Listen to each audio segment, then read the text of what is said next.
Bien, continuando con la clase de quiebra o de concursos y quiebra. A nosotros nos toca hoy analizar la clasificación y el agrupamiento de los acreedores categóricos. Es decir, el artículo 41 en adelante. No cabe la menor duda que esta disposición que establece la ley ahora, la 24.522 con su modificatoria, ha tenido como fin pura y exclusivamente la determinación de terminar con la junta de acreedores que teníamos en la ley 19.551. ¿Qué es lo que dice la norma? El artículo 41 tiene un título que dice clasificación y agrupamiento de los acreedores en categoría. Y nos dice así: dentro de los 10 días contados a partir de la fecha en que debe ser dictada la resolución prevista en el artículo 36, el deudor debe presentar a la sindicatura y al juzgado una propuesta fundada de agrupamiento y clasificación en categoría de acreedores verificados y declarados admisibles, teniendo en cuenta el monto verificado declarado admisible, la naturaleza de las prestaciones, el carácter de los privilegios o créditos privilegiados quirografarios, cualquier otro elemento razonablemente que pueda determinar un agrupamiento o categorización a efecto de ofrecerle propuesta diferenciada de acuerdo. Esto lo dice el primer párrafo. Es decir, nosotros teniendo en cuenta lo que establece la ley, la disposición legal, ¿bien?, debemos tener en cuenta que la resolución del artículo 36 del juez, que determina quiénes son los acreedores que han sido declarados verificados y admisibles por el sentenciante, van a ser objeto de la clasificación y agrupamiento en categorías de acreedores y ofrecerles propuestas diferenciadas. El lapso es dentro de los 10 días a partir de la fecha en que se debe dictar la resolución previa del artículo 36. Bueno, acá la doctrina se divide. Una parte de la doctrina dice que por más que el juez no dicte la resolución del artículo 36, el deudor o concursado debe clasificar y agrupar a los acreedores. ¿Por qué?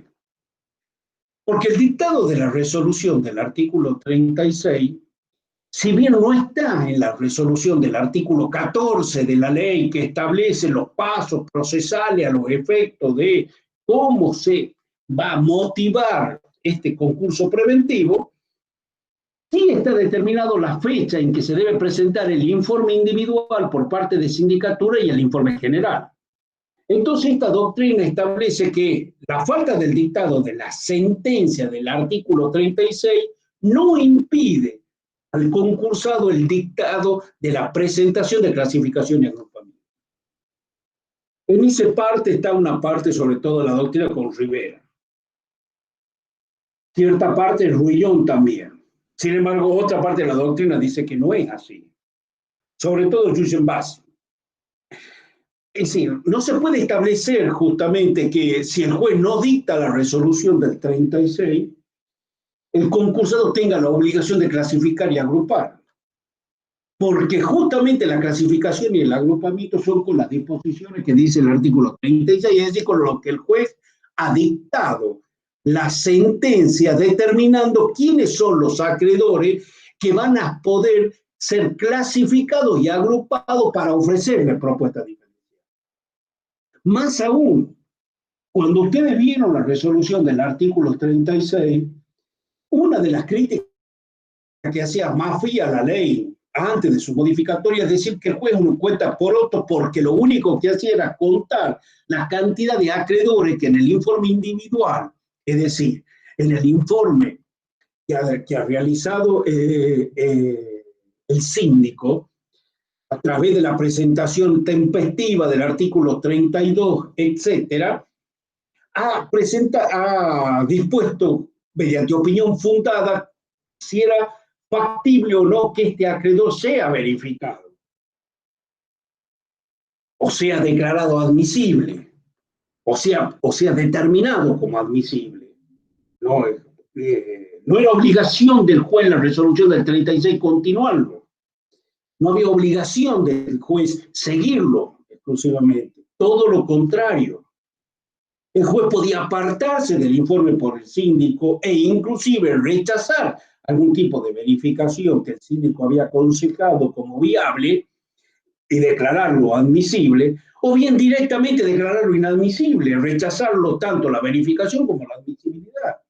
Por lo tanto, necesariamente, sí o sí, el concursado tiene que esperar 36, para que después del 36 él clasifique y agrupe quiénes van a ser los acreedores, a los efectos de que, una vez clasificado y agrupado, el síndico dé su opinión en el informe general. Si esta clasificación y agrupamiento tiene o no el criterio de razonabilidad que dice la normativa. Porque nosotros debemos tener en cuenta que uno de los objetos de la categorización no es achatar a acreedores, sino que la categorización tiene que ser razonable. Por eso, ¿cómo será la categorización? En primer lugar, teniendo en cuenta la naturaleza de los créditos. Los que son quirografarios por un lado y los que son privilegiados por el otro. ¿Por qué? Porque la norma del artículo 45 me dice a mí que yo tengo que obtener la mayoría en cada una de las categorías, tanto de acreedores como de capital. Entonces yo, para clasificar y agrupar, debo tener en mi cabeza, cuando soy un operador de concursos y de quiebra, debo tener en mi cabeza que si yo clasifico y agrupo, debo tener cuáles van a ser aquellos acreedores en que voy a obtener la obtención de las conformidades que me señala el 45, porque en alguna categoría, si me la rechazan, en consecuencia puede ingresar a quiebra, salvo que ingresemos dentro del 48. Entonces, por eso es que la clasificación y agrupamiento es de naturaleza vital exclusivamente para el concursado, porque a partir de ahí, él, en esa clasificación y agrupamiento que él realice teniendo en cuenta la naturaleza del crédito, es donde va a comenzar a hacer la propuesta. ¿Bien? Entonces, en primer lugar, dice, teniendo en cuenta, dice la propia normativa, que la clasificación y el agrupamiento va a ser la naturaleza del crédito. Es decir, yo no puedo confundir privilegiados con quirografarios. Para eso debo tener en cuenta quiénes son los privilegiados. 241, 246. Privilegiados especiales y privilegiados generales. ¿Bien? Y en segundo lugar, exclusivamente, todos los demás serán quirografados. En consecuencia, no puedo unir privilegiados con quirografados. Porque en ese caso estoy violando la naturaleza del crédito. ¿Qué más me dice la norma? La norma dice que la categorización debe contener como mínimo, el segundo párrafo, el agrupamiento de los acreedores en 3 categorías: quirografarios laborales, si existieran, y privilegiados, pudiendo incluso contemplar categorías dentro de este último. Es decir, en segundo lugar, ¿qué es lo que debo tener en cuenta? Que para clasificar y agrupar a los acreedores, teniendo en cuenta la naturaleza del crédito, la ley me da como mínimo 3 posiciones de categoría: quirografarios laborales y, por último, privilegiados. Privilegiados laborales, si existieren, nosotros tenemos que tener en cuenta que estos privilegiados laborales no son los privilegiados laborales del artículo 16 pronto pagables, porque eso ya estarían cobrando. Por eso se llama pronto pago. Bien. ¿Cuáles van a ser los quirografarios laborales que van a ingresar dentro de esta categoría si es que existieren? Los que la naturaleza del crédito sea quirografario. ¿Cuáles serán aquellos? Los intereses, por ejemplo, que sean posteriores a los 2 años que establece el artículo 242 de la Ley de Concurso y Quiebra, o el 246 para los créditos laborales. No es el 100% del crédito laboral que es privilegiado, especial y general. El código establece la ley establece dentro, y el código también, porque toma los privilegios, tal cual como lo establece la Ley de Concurso y Quiebra, establece cuáles son aquellos que son privilegiados especiales, privilegiados generales, y los intereses de 2 años anteriores a la mora. Lo cual significa que todos los intereses posteriores a la mora son todos quirografados. En consecuencia, eso van a ser los laborales si existieren. Si es que le quiero hacer una propuesta. Ahora, ¿qué sucede si es que no hago ninguna categoría de acreedores? No hay la menor duda que si no hay ninguna categoría de acreedores no hay quiebra. Porque la ley no sanciona la falta de categorización como quiebra. La doctrina y la jurisprudencia entiende que hay una sola categoría de acreedores, quirografarios. Ahora, ¿puede existir una sola categoría de acreedores que son para todos los quirografarios? Sí, sí puede existir.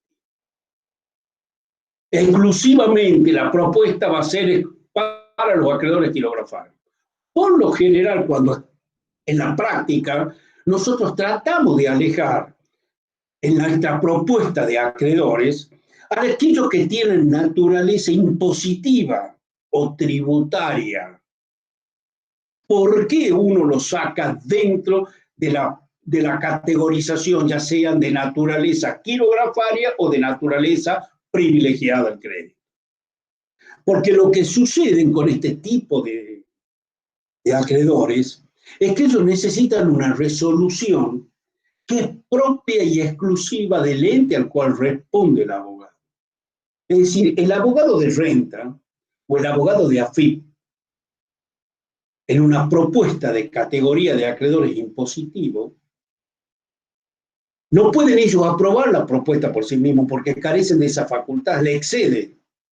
Necesitamos una resolución del interventor de AFIP o del director general de renta o del director general de la AFIP, donde tenga facultades especiales. ¿Para qué? Para la posibilidad de realizar exclusivamente algún tipo de extensión de pago, renuncia de importes, exención de importes. Y uno se pregunta por qué, porque se manejan fondos públicos. Si no, caeríamos dentro de la defraudación. Ya nosotros eso lo tuvimos acá exclusivamente con uno de nuestros colegas que fue parte de esta cátedra, que es el doctor Rómulo Acosta, en el Crown Down del Ingenio San Juan, donde él se opuso netamente diciendo que se había habido una conformidad por parte de rentas, porque lo había otorgado el abogado y no el director de renta. Llegó a la corte y la corte le dijo que tuvo razón. Por eso estábamos con la nulidad, etcétera, del Crown Down y del movimiento que existe dentro del Ingenio San Juan. Entonces, hay ciertos tipos de acreedores donde yo voy a necesitar algún tipo de autorización especial de conformidad que me lo va a dar el 45 para poder llevarlo. Entonces, por lo general, nosotros nos categorizamos ese tipo de acreedores. Ahora, ¿qué sucede? Y bueno, llegado el momento, si hay homologación, como los importes de algunos créditos derivados impositivamente van a ser quirografarios, estarán dentro de la categoría de acreedores quirografarios. Y el pago será de quirografario. ¿Ya? Sin perjuicio del privilegio. En este caso, el privilegio homologado el acuerdo habrá que pagarlo.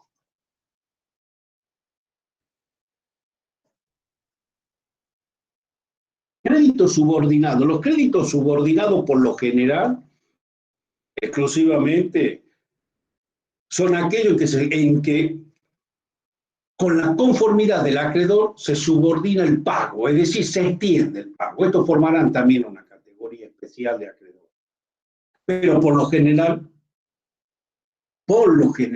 no se va a producir pura y exclusivamente. No he visto hasta ahora ningún crédito subordinado.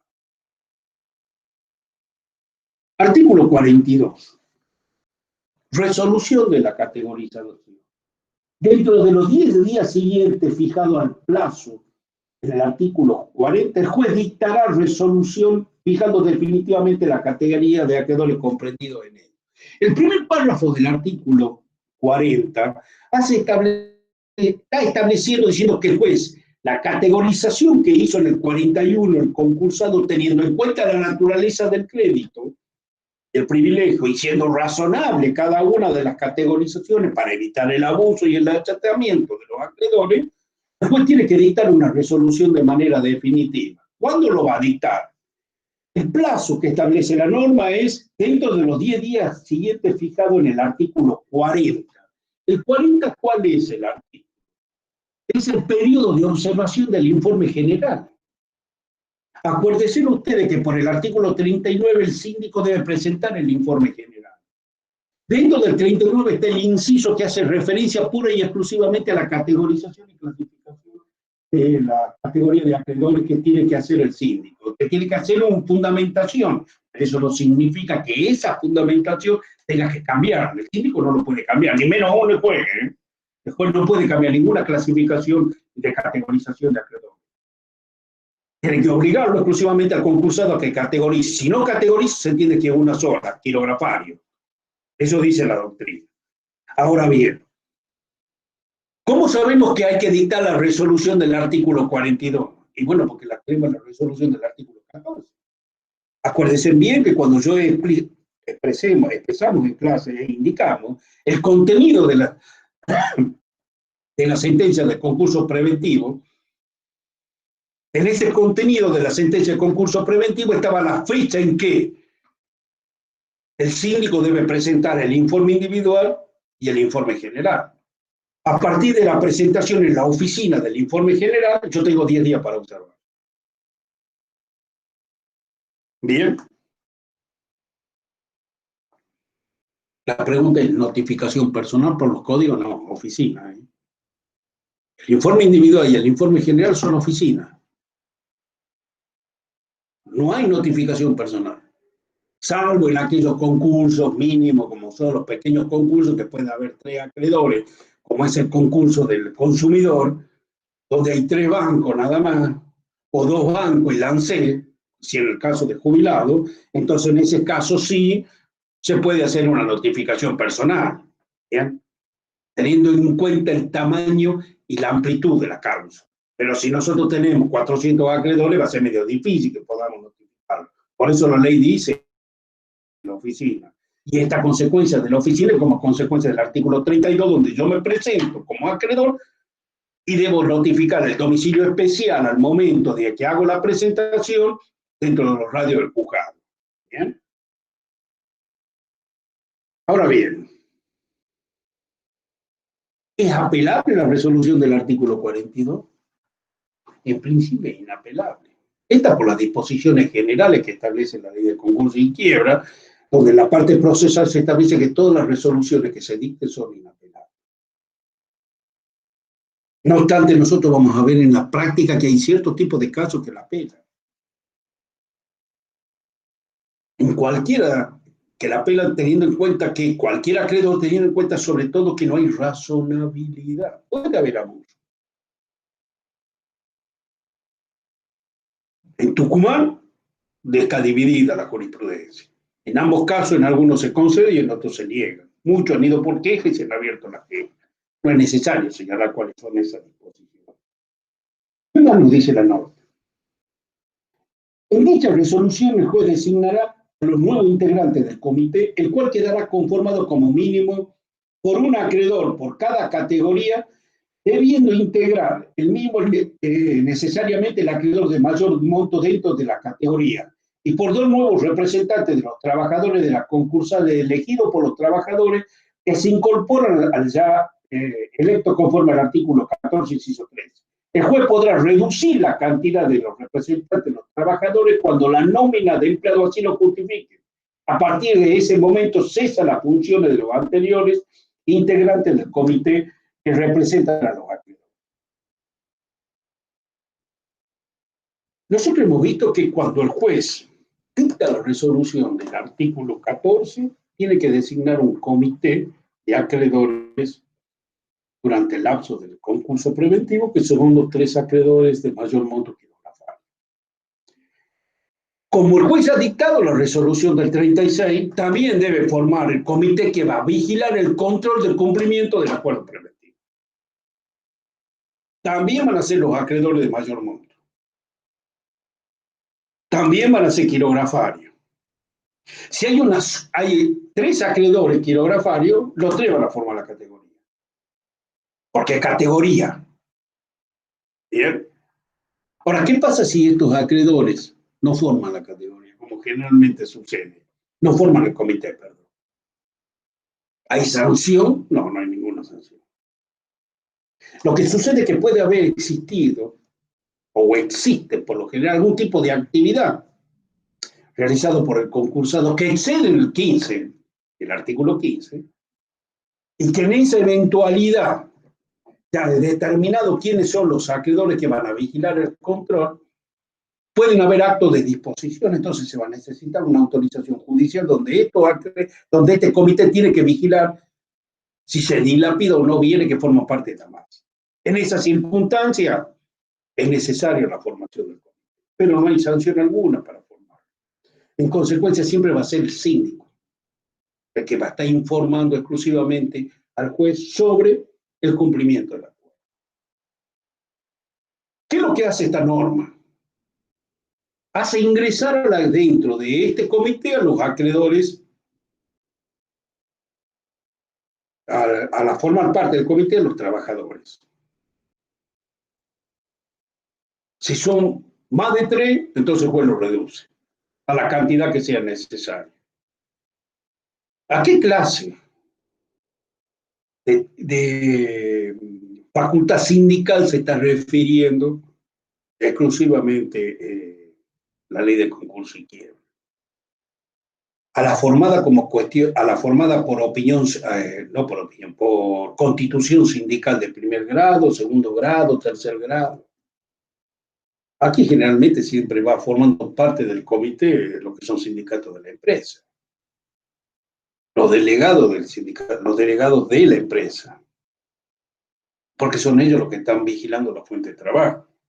No existe exclusivamente dentro de esta presentación que forman otros miembros para formar parte de este comité. Pero por lo general, exclusivamente casi siempre van a estar los trabajadores. ¿Bien?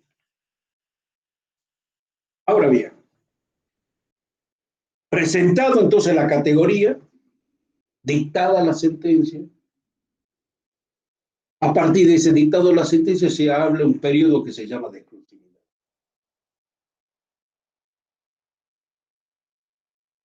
La norma comienza diciendo, del artículo 43, dentro de los 90 días de que quede notificada por Ministerio Ley la resolución prevista en el artículo anterior, lo cual significa que tiene que haber una sentencia.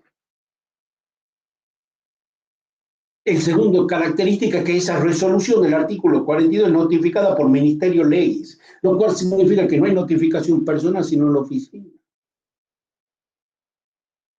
En consecuencia, a partir del dictado de la resolución puesta a la oficina, el concursado tiene 90 días. ¿90 días para qué? El propio artículo 43 nos dice, para realizar propuestas. ¿En qué pueden consistir en esa propuesta? En quita, espera o ambas. Quita, quitar un porcentaje del capital. Por ejemplo, del 100% pagar solamente el 40%. Espera, en vez de pagar, o de ambas dice, espera, no solo se va a pagar el 40%, sino que se necesita una espera de 2 años, contado a partir de la fecha de la resolución para pagar la primera cuota. ¿Qué más puede consistir la propuesta de categorización y agrupamiento de los acreedores? La norma nos dice, entrega de bienes a los acreedores. Puedo pactar entrega de bienes a ciertos tipos de acreedores. Por ejemplo, si hay acreedores donde yo he formado la categoría de acreedores con privilegio especial, y dentro de los privilegios especiales por el artículo 241, inciso 4, impuestos puramente a los acreedores con garantía real, sean hipotecarios, sean prendarios o sean de guardia, teniendo tierra, teniendo prenda, sea fija o flotante, pero prenda con registro y guarda, le hago una propuesta exclusiva a cada una de esas categorías. ¿Qué le hago? Le entrego los bienes. El bien que forma parte de dicha garantía. ¿A los efectos de qué? De satisfacer el pago. ¿Puedo juntarlos ambos? No, yo no los juntaría. La naturaleza del crédito que está impidiendo, no porque están privilegiados especiales, sino la naturaleza del bien. Uno es un inmueble, el otro es una cosa mueble, y el warrant también es una cosa mueble, pero con certificado. de depósito y de guarda. En consecuencia, yo lo que haría sería, dentro de estos privilegiados especiales, si tengo tengo estos tres acreedores, hago una categoría por cada uno de ellos. Bien. Lo que sí es cierto es que dentro de esa categoría tengo que tener cuidado que la mayoría que yo necesito de privilegios especiales que tienen que ser unánime. A los acreedores quirografarios puedo hacer la entrega de bienes también. ¿Qué clase de bienes? Y bueno, la otra parte de la propuesta dice, puedo entregarles acciones. Si se trata de una SRL, cuotas societarias. Hacerlo ingresar como socio. Entregarle la dirección de la sociedad. También puede ser una propuesta. La norma dice cualquiera otra que sirva a los efectos de obtener las conformidades. ¿Por qué? Porque la norma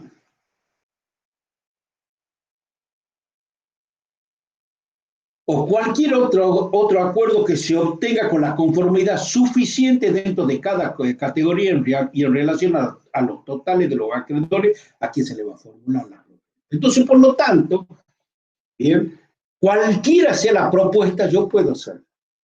La propiedad participativa, eso nosotros lo tuvimos cuando a los servicios públicos se los privatizó. Entonces los trabajadores que formaban parte de los servicios públicos se le entregaron acciones como propuestas participativas de los créditos que ellos tenían a los efectos de cobrar. Eran accionistas dentro de la sociedad. ¿Bien? Es decir, cualquiera dentro de cada una de las categorías con el objeto de entregarlo. Generalmente en la práctica, y teniendo en cuenta la naturaleza del volumen y del patrimonio que va a ser objeto del concurso preventivo, uno siempre ofrece, quita y espera. Bien, ahora cuando es de cierta envergadura, entonces yo ya tengo que ver qué otros bienes tiene el concursado a los efectos de hacer un estudio que sea fundado dentro de los acreedores que me sirvan a mí cuando yo ya lo he categorizado. Porque yo tengo que llegar al 45, si no caigo en quiebra. ¿Bien? ¿Se puede extender el periodo de exclusividad? La ley dice que sí. La ley dice que no podrá exceder de 30 plazos de 30 días. Es decir, tiene 90 días más 30 días más. ¿Por qué se llama periodo de exclusividad? Porque dentro de este periodo es donde el concursado va a realizar esas propuestas que está estableciendo en el segundo párrafo del artículo 40. ¿Con el objeto de qué? De obtener las conformidades de los acreedores. ¿Por qué se llama exclusividad? Porque es propia del concursado. Era lo que se reemplazaba la junta de acreedores que teníamos antes nosotros en la ley de concurso de quiebra. Este es un periodo exclusivo donde el deudor o concursado va a hacer llegarle propuestas a los acreedores. ¿Qué más me dice la norma? Las propuestas deben contener cláusulas iguales a los acreedores dentro de cada categoría, pudiendo diferir entre ellos. Es decir, dentro de cada categoría yo tengo que hacer propuestas que sean iguales. Pueden diferir entre ellos, ¿en qué sentido? Es que el diferimiento que puede existir es pura y exclusivamente dentro de la misma categoría. Sino en distintas categorías, a uno le puedo pagar. Tengo un pasivo de 300 millones de pesos. Todos son acreedores quirografarios. Pero dentro de esos acreedores quirografarios tengo financieros por 100.000, proveedores por 200.000, servicios públicos por 300.000. Entonces, los créditos quirografarios de esos servicios públicos, de lo financiero, que pueden ser por cuenta corriente, caja de ahorro, etcétera, plazo fijo, que he sacado y no he pagado o no he computado, bien, o descuento en cuenta corriente bancaria, descubierto. Es decir, cualquiera de estas circunstancias que yo haga una propuesta debe hacerse a los mismos acreedores. ¿En qué se va a diferenciar? ¿En cómo voy a hacer el pago en cada una de ellas? Nada más. ¿Qué es lo que más me dice la norma? Que la propuesta no puede depender de la voluntad del deudor. No, claro, no es que yo voy a pagar cuando yo quiera.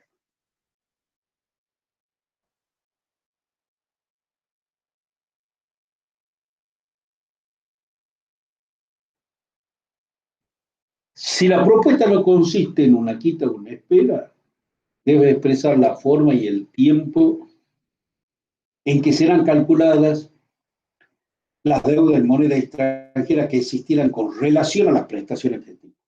Nosotros ya hemos visto que cuando se verifica en moneda extranjera, la verificación va a ser también en moneda extranjera, solamente que se va a convertir al momento de realizarse la mayoría de los acreedores, para saber dentro de esa mayoría qué propuesta los puedo hacer a los acreedores en moneda extranjera.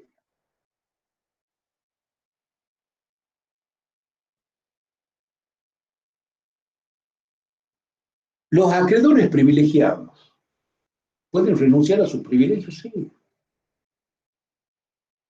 Todo acreedor privilegiado puede renunciar a sus privilegios. Lo que sucede es que en virtud de la renuncia del privilegio se va a ir a una categoría por la porción que renuncia.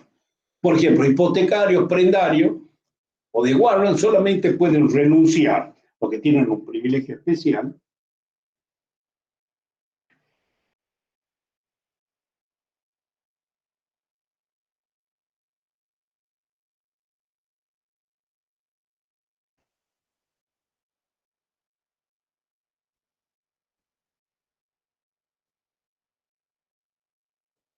es que esa renuncia del privilegio especial no puede ser, o del privilegio general, menor al 30% del crédito. ¿A dónde se incluye? En una categoría de acreedores quiroprácticos. Los acreedores laborales también pueden renunciar, también pueden renunciar. ¿En qué porcentaje van a renunciar? En un 20%. ¿A qué categoría se van a incluir? A la categoría de acreedores quirografarios laborales o quirografarios directamente. Ahora, ¿cuál es el sistema para poder renunciar a los acreedores laborales? Los acreedores laborales renuncian mediante audiencia. Siempre y cuando ese acreedor laboral esté sujeto a lo que se llama exclusivamente a la representación sindical. Si no está sujeto a una representación sindical, en consecuencia puede renunciar exclusivamente de manera individual. Lo que sí es cierto que tiene que hacer en una audiencia, con presencia del juez, a los efectos de poder incorporar el porcentaje del crédito que renuncia a alguna categoría de acreedor.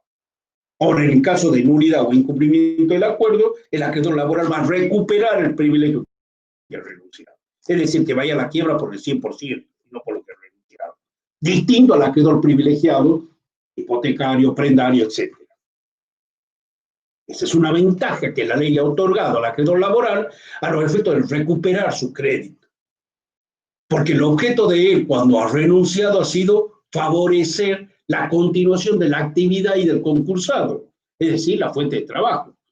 Como la fuente de trabajo no se ha continuado como consecuencia de que no ha obtenido la mayoría, viene en quiebra. Si es una sociedad y una disolución, si es una disolución y una liquidación, que la va a ser realizado pura y exclusivamente por el síndico, en consecuencia, recupera su crédito. La ley le permite recuperar el crédito.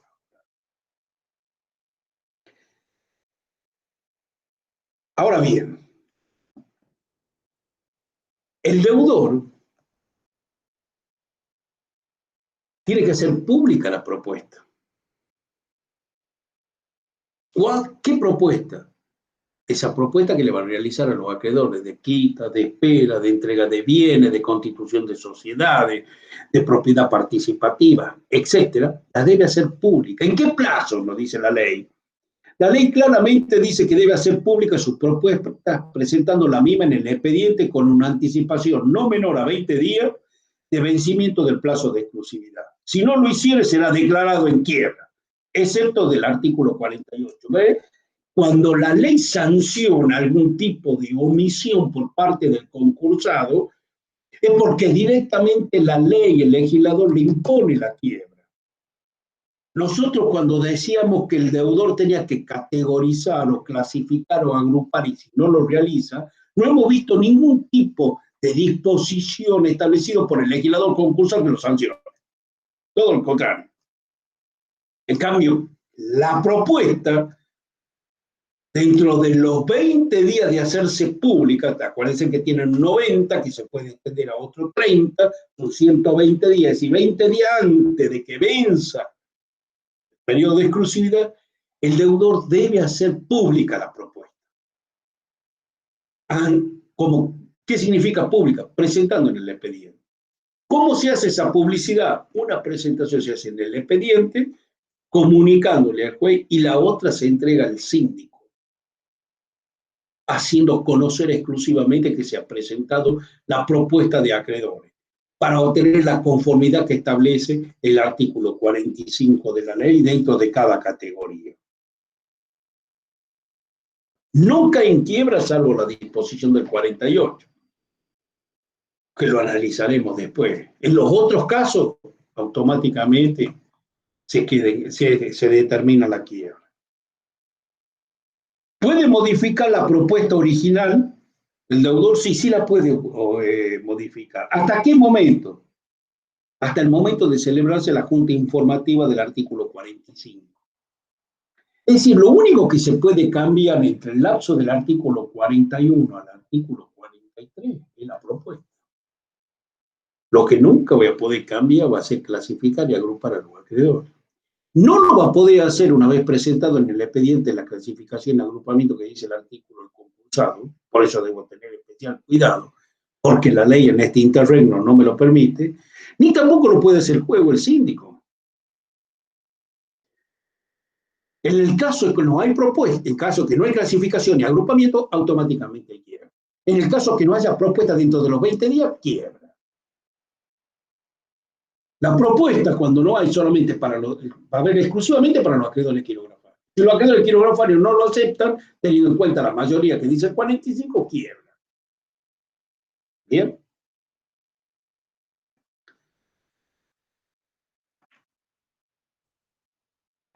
Artículo 44. ¿Qué nos dice el artículo 44?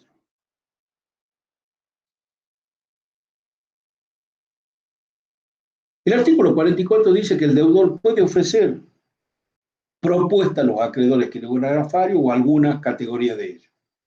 Este último acuerdo requerirá la mayoría del 46, pero debe contar la aprobación de la totalidad de los acreedores con privilegio especial a los que le alcanza. Entonces, hay que tener en cuenta dos cosas. La ley no establece cuáles son los acreedores con privilegio especial y general. Los especiales, cuando me dice la totalidad, es que la unanimidad. Los generales van a estar sujetos a las disposiciones del artículo 45, mayoría de capital y mayoría de acreedores. Bien. Bien, con esta, con esta, con esta clase hemos terminado hasta el artículo 45, que te van a seguir con otra clase, con otro profesor, a los fines de poder continuar con esta pandemia, de lo que está sucediendo en nuestro país. A cuidarse.